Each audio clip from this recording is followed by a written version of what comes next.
The global reopening remains on track as vaccination rates climb around the world.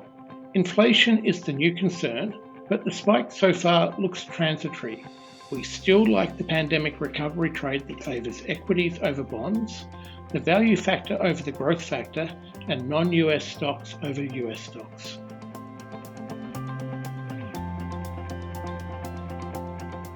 Hi, I'm Andrew Pease and I'm the Global Head of Investment Strategy for Russell Investments.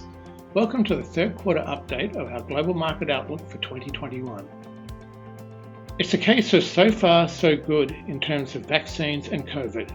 As of mid-June, vaccination rates are close to 50% in the United States and Europe and over 60% in the United Kingdom.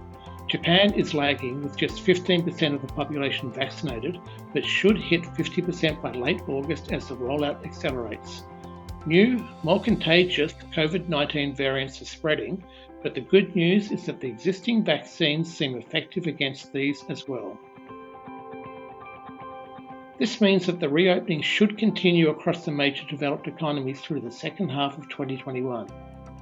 It also implies that the focus for markets has now shifted to the strength of the growth rebound, what this means for inflation, and the timing of when central banks will start to taper back asset purchases and eventually raise interest rates.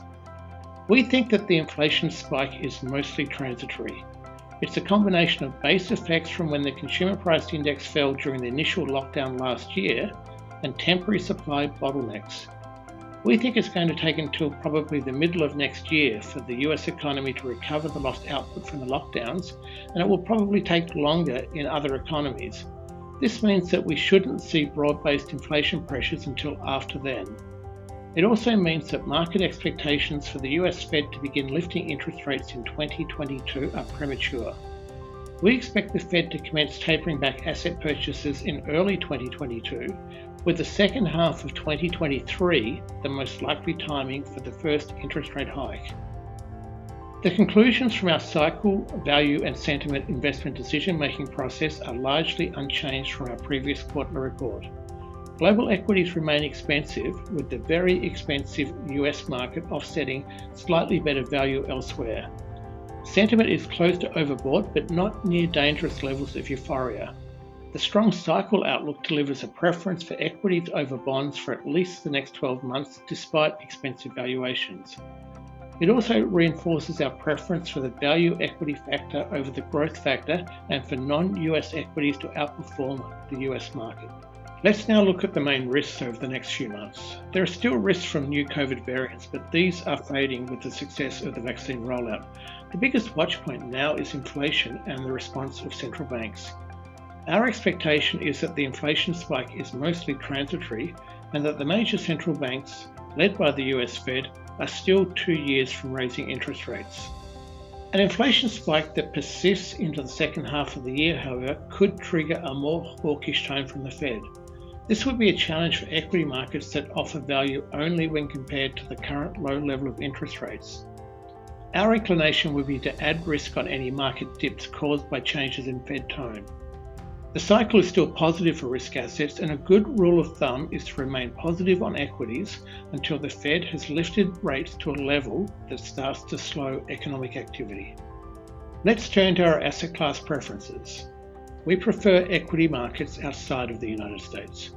The recovery as economies reopen after the pandemic should continue to favour cheaper financial and cyclical value stocks over more expensive technology and growth stocks.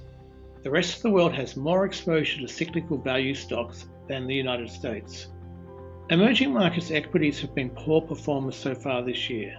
They've been held back by their high weighting to technology stocks, concerns about slowing credit growth in China, and the slow rollout of COVID-19 vaccines.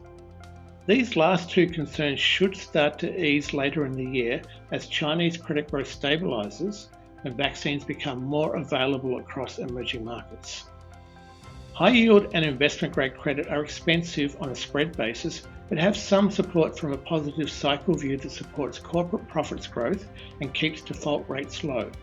We see slightly better value in emerging markets debt, which should get some cycle support from US dollar weakness and from the vaccine rollout. Government bonds are expensive, and we expect that yields will be under upward pressure as output gaps close and central banks look to taper back asset purchases. The US dollar has been supported this year by market expectations for early Fed tightening.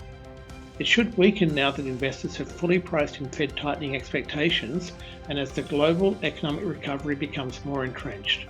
The dollar typically gains during global downturns and declines in the recovery phase. The main beneficiary is likely to be the euro, which is still undervalued, but currencies such as British sterling, the Australian dollar, New Zealand dollar, and Canadian dollar can also make further gains, although they are no longer undervalued from a longer-term perspective. The success of the vaccine rollout sets the scene for a strong global economic recovery in the second half of the year. This should help equities continue to outperform government bonds. It also means that the rotation away from expensive, technology-heavy growth stocks and towards cheaper cyclical value stocks should continue. Thanks for watching, stay safe, and we'll talk again soon.